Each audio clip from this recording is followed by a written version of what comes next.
Yan. I love Banawi. Good day mga ka-OB. Welcome back to my channel. Today, dadalhin ko kayo sa isang epic Northern Luzon ride adventure. Padre Pio, mula dito sa Batangas hanggang Banawi Rice Terraces, Buscalan, at Sagada. From Rice Terraces, heritage spots hanggang sa sikat na pagkain. Tara at samahan niyo ako sa 5-day trip na puno ng kwento, culture at siyempre gastos breakdown. Oo naman, wala namang kalsada doon. Walang mga kalsada na yan. Puro bundok na yan. Grabe, sobrang ganda. Kita mo. Ano guys, kung aakyat kayo dito sa Banawi, daan ng Kabanatuan, nasa kondisyon yung motor. Pati yung rider, grabe. Pag nakabuntot ka ng mga truck, hindi ka basta-basta maka-overtake sa ahon.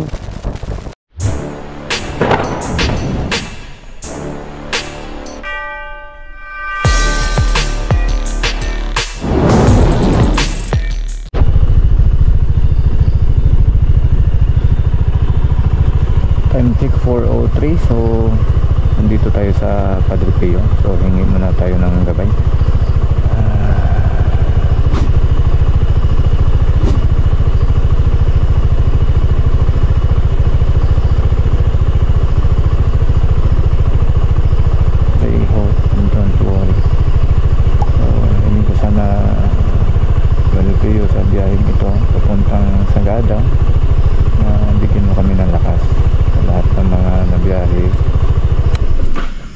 Maging safe sila at saka iwas kami sa mga lubak at sa mga aksidente, hindi lang sa akin kundi sa lahat ng bumibiyahe na makauwi ng safe sa kanya-kanyang pamilya.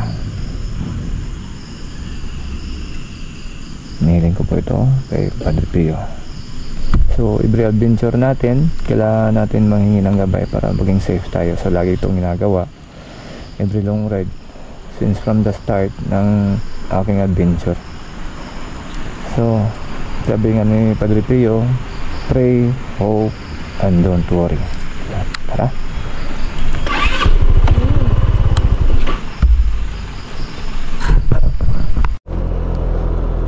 Yan, ang ganda ng ano niya, entrance, pero pa-exit na tayo ha.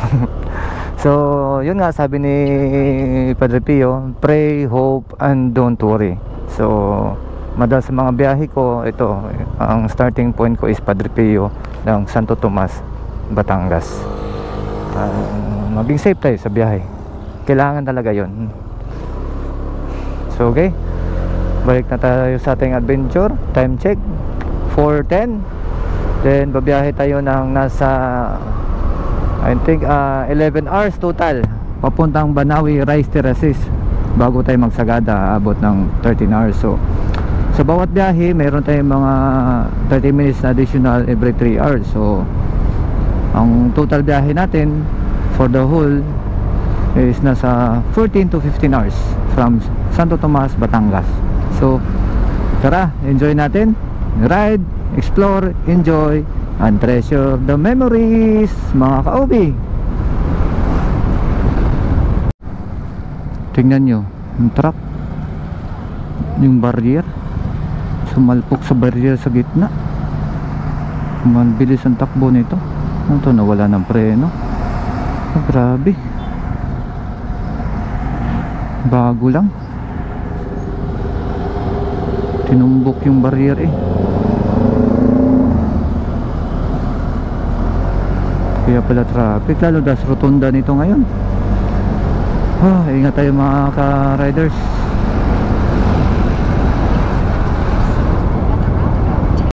Okay, ang ating udo ay nasa 58,932. So nakalimutan ko mag-reset sa bahay at sa St. Padre Pio. So nandito na tayo sa Grand Master Hotel sa may Tagaytay. So nag-zero akot ng trip natin para malaman. So mag-add lang tayo ng 33 kilometers sa biyahe natin, kasi from Santo Tomas to Tagaytay nasa 33 kilometers siya. So yun lang. So siya hindi natin na pin na trip. So excited kasi hindi ko na reset yung trip. super excited. So okay, balik na tayo. So time check for 47, nasa Tagaytay tayo ngayon. Hindi naman tayo kailangan magmamadali. Ang importante safe tayo sa ating biyahe. Okay, back to ulit sa biyahe. So yun pala, nagpakabit tayo ng voltmeter at saka may degree Celsius ya nakalagay. So sa pag-alis natin sa bahay, nasa 26 degrees siya. Then pag-akyat natin ng Tagaytay, nasa 24 degrees Celsius. Ngayon nandito na tayo sa, I think sa ano pa to, Cavite. 25 ang range na degree Celsius. Mamaya pagdating natin sa Sagada, saka sa Banawe Residence, check natin kung gaano kalamig ang lugar.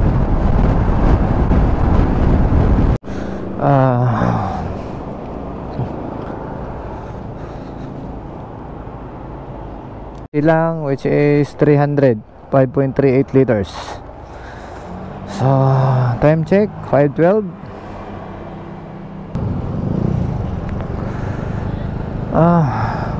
Time check 2 o'clock. So kakain muna tayo sa Jollibee.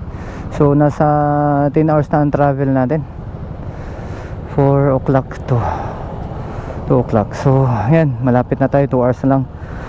Nasa Banawe Rice Terraces na tayo. Sige, tara. Ngayon lang ako nakabukas ng GoPro dahil sobrang lakas ng ulan. From Dasmariñas, Cavite, madilim-dilim pa, hanggang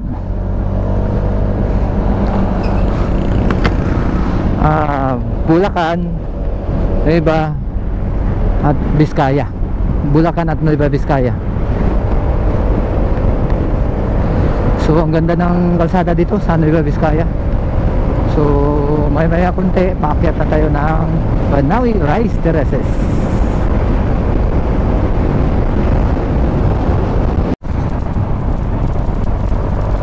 Grabe, tingnan nyo guys yung bundok. Ang ganda. Parang naka-Bermuda o Carabao grass o Paragrass. Tingnan mo.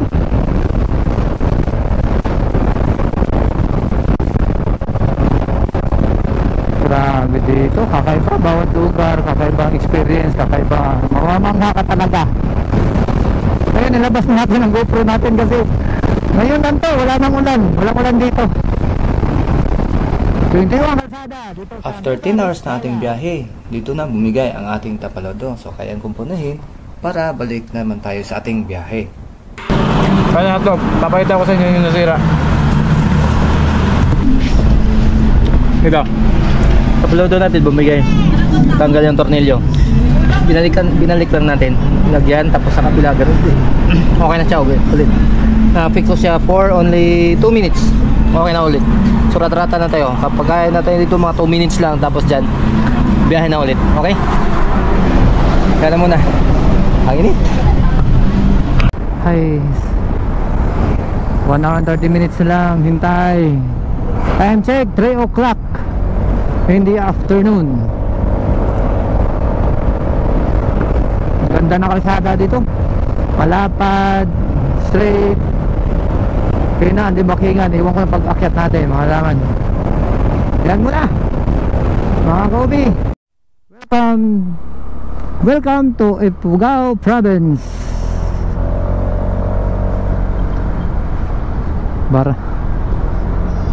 Bayan ng Lamot. Lumot. Lamot. Ano guys, kung aakyat kayo dito sa Banawe, daan ng Kabanatuan, nasa kondisyon yung motor, pati yung rider. Grabe, pag nakabuntot ka ng mga truck, hindi ka basta-basta maka-overtake sa ahon.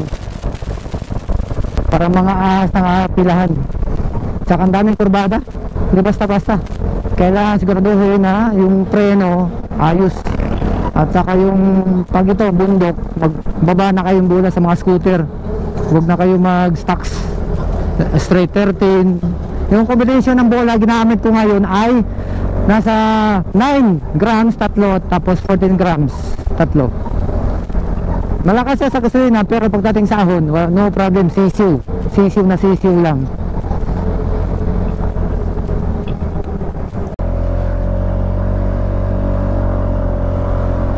Grabe, ang tarik. Biko. Hindi ka tayo maubusan ng gas. Sobrang tarik eh. Puro tarik. Tama talaga, full charge, full ano doon sa baba. Laobi ko. Tingnan mo. Hala, wala tayong makita doon sa taas.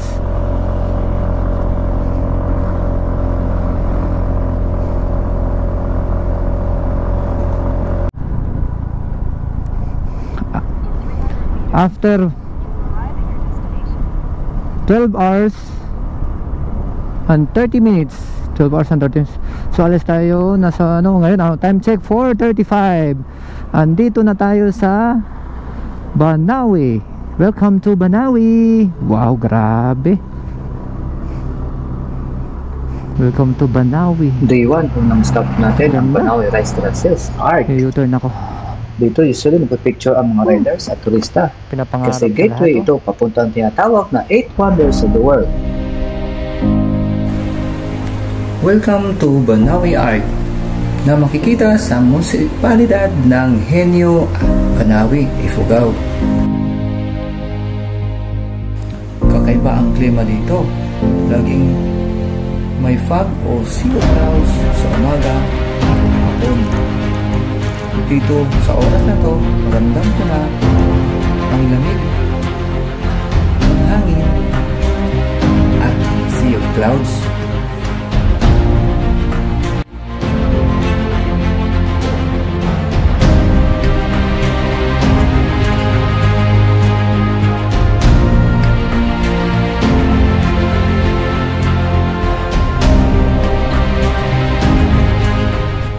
Yan. I love Banawi. Wow, may bahay pala dyan pang ano. Yun ang mga bahay talaga. O, tingnan mo. Sa mga nakatira. I love Banawi. Mula dito, ganito kaganda ang Seventh Heavens Coffee and Lunch Restaurant, Catering, Flower Arrangement and Transportation. Pagkatapos ng mahabang biyahe, magpahinga at mag-dinner sa harap ng napakagandang Banawi Rice Terraces. Ito siya ngayon. Sa unang pagkakataon, nakita ko talaga in real life. Napakaganda pala ng Banawi Rice Terraces. Sa ating travel, so from Seventh Heaven Lodge and Cafe ay magbabiyahe tayo ng 14 minutes. Papunta tayo ng Banawi View Deck. So malapit lang siya. So napasarap ang tulog at saka yung view nakikita natin sa umaga. Makikita nyo sa video dyan. Welcome to Viewpoint, Barangay Viewpoint.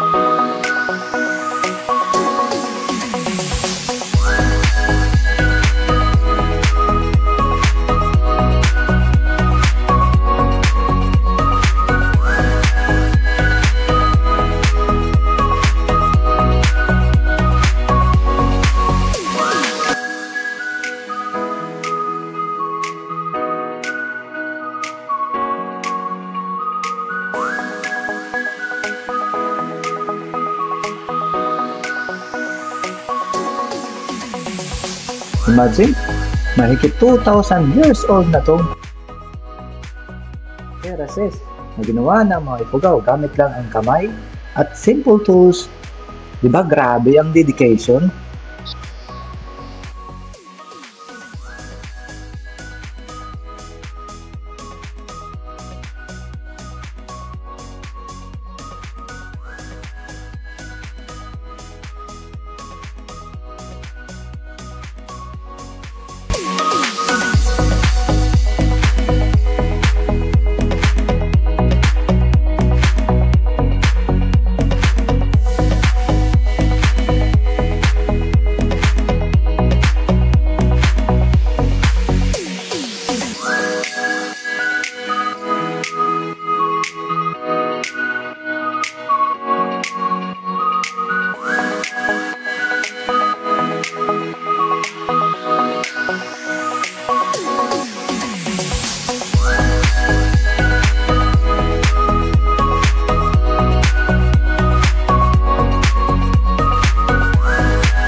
gusto ko siyang makita na malapitan.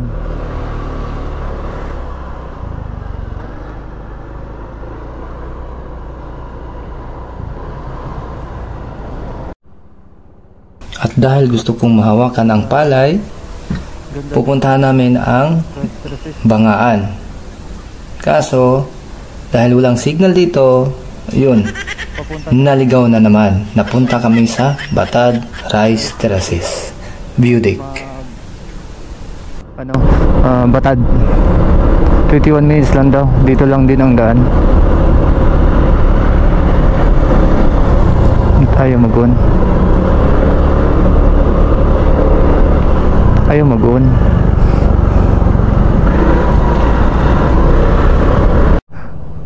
Tingnan tong dinaanan namin, no?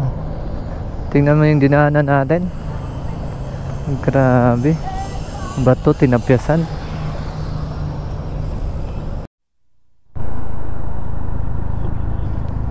Grabe, nakakatakot ang ano dito, daan. Matarik na kurbada. Grabe. Papuntang Bangaan. Rice field.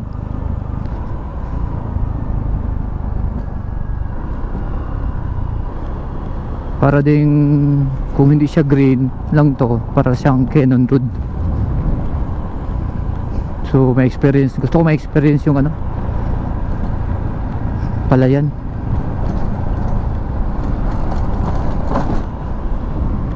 Grabe, ang ganda. Ugaw. Bundok ko, grabe. Gilid lang hindi ka makikita pagdating sa baba, pinakabuo na. Hindi rin pala basta-basta. Nakatago ang mga quality.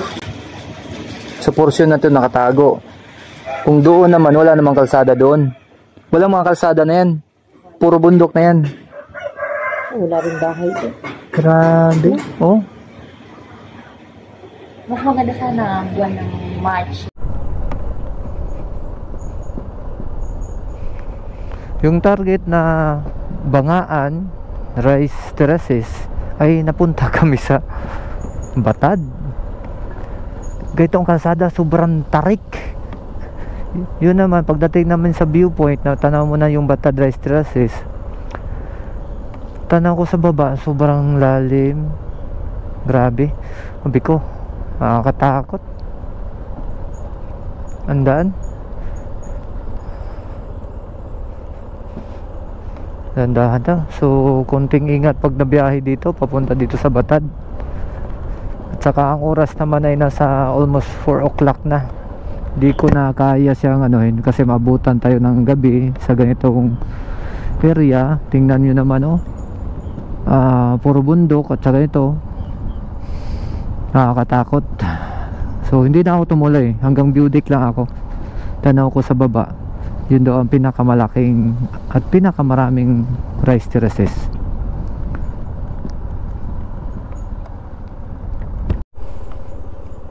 Tingnan nyo ang kalsada. Yun, sa baba, tanaw natin. May rice field din doon. Ganito, napaka delikado. Grabe. Ganda naman ng view, pero sa biyaheng ordinaryong motorista, nakakatakot. Nakakatakot bundok.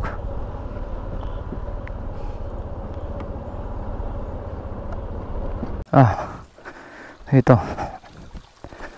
Grabe. Yan, hanggang doon pa yan, sa taas yun. Yung bundok na yun. So, 15 minutes. So, paahon tayo 20 minutes. Kanina pa ba? Bumukan ang ilong ko sa pagod. Yan, ahon naman. Tara! Adventure! Okay. Good day. Ito pala ang room ng 7th Heaven Cafe and Lodge. So, meron tayong 2 bed at saka electric fan. Ito yung mga guidelines na sa loob ng room. So, makikita nyo ito yun. Pagkas ko sa screen, yung address nila, saan located. Yan, ito naman may salamin. Then, isang electric fan. Hindi ko ginagamit yan, sobrang lamig. Tapos ito sa loob, yan. Ganda. Ito sa kabila naman ay may bintana tayo dito pero ano yan, under construction yung kabila. Extension nila. So dito naman, ang kagandahan dito sa umaga, pagbukas mo dito, ito, tanaw mo yung Banawi, poblasyon. Tapos doon sa left side, yun ang rice terraces, makikita sa umaga. Dito pa lang, mga gusto mo na magstay for the whole day, manood, tingnan, yung Banawi rice terraces. Then ito naman yung commercial na bababa. Then ito yung college, Banawi College, yan doon. So, papunta doon, may palayan dyan, pwede mo puntahan. So, pwede mo hawakan. So, ito ang the best talaga. Isa sa room, na tanaw mo yung Banawi rice terraces. So, kung kayo gusto magpunta dito, mag-check-in, so, puntahan yung 7 Heaven Cafe. Okay? Yan. Ready na tayo for another adventure. So, ano na lahat. So, ang available talaga na room ito lang. So, naka-reserve ko is isang bed. Pero nag-extend daw yung kabila. So, ito na muna. So, see you for next following day's adventure dito sa Banawi rice terraces. Okay? So, ito naman yung miranda nila. Kung saan sa Gilsada makikita ito. So, mga mahilig sa books, doon, puntahan nyo yun. May ano sila lagay ng books, tapos pwede ka magbasa. Basta return lang after. Ito, nagstay ako dito mga about 2 hours. Ito yung kalsada sa labas. Then, yan. Then, ito yung center. Ang for room, may individual room sila, may individual CR din. So, nasa room 2 ako. So, ang CR ko ay CR 2. Nakalak. Kunin ko muna ng susi. Okay, ito yung CR nila. May lavatory, may balde. Tapos, ito, sobrang lamig. Parang galing sa ref, naka-yellow. Tapos yung CR nila, malinis, may sampayan. Saan yung mga damit. Tapos dito, may ventilation dyan labas. So ito naman, ang kagandahan, mayroon silang heater. For the whole 2 days, laging heater ako. Kasi hindi kakayanin talaga, sobrang lamig. Yan, ma-adjust mo to dito, then flow ng tubig. Okay? So, sobrang ganda dito guys. So, tignan nyo, itong 7 Heaven Cafe, unlatch. Parati natin patayin. Okay? So, yun na. Tapos pupunta tayo ng sa baba. Okay, meron tayong meron tayong so ito yung sa harap nila. Hindi tayo magkape dito. Then ito naman ay 7th Heaven Coffee. Ifo ka. Pwede kayong picture taking dyan o po dito. Then ito yung wait natin. Pagpasok mo. Kita mo yun. So ito. Yan, sa loob. Ganyan sa loob. Yan, sa loob. So, malawak yung area nila. Dito.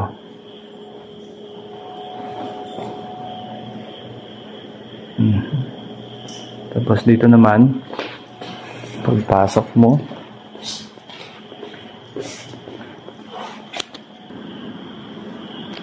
ito naman ay yun. Yung dito mo mas pinakamagandang pwesto. Sabi ko doon, tanaw yung rice terraces, Banawi rice terraces. Dito tanaw mo yung mga bahay-bahay. Ito, tumambay ako dito nasa 3 hours. Tambay, pintuhan. Ganda dito. Pakita ko dyan sa video na yan. May mga kinuha akong video sa umaga at saka sa hapon. Okay, nandito na tayo. Oh, tingnan yung area. Ang lawak at saka ang ganda. So, impake na tayo. Okay. Saan nagustuhan? So, contact 7th Heaven Cafe and Lodge. Tapos, dadaan kayo ng tourism tourism para magbayad ng environmental fee na 50 pesos. Gata, tambayan. Yan muna. So, again, for the next day, third day na ngayon, so puntahan ng titingnan kung Buskalan or diretso sa Sagada. Titingnan ko pa kasi depende sa oras. Tingnan natin. So, okay, yan muna. So, ride na tayo. Tara! Ito ang ating breakdown sa ating day 1 at day 2 adventure.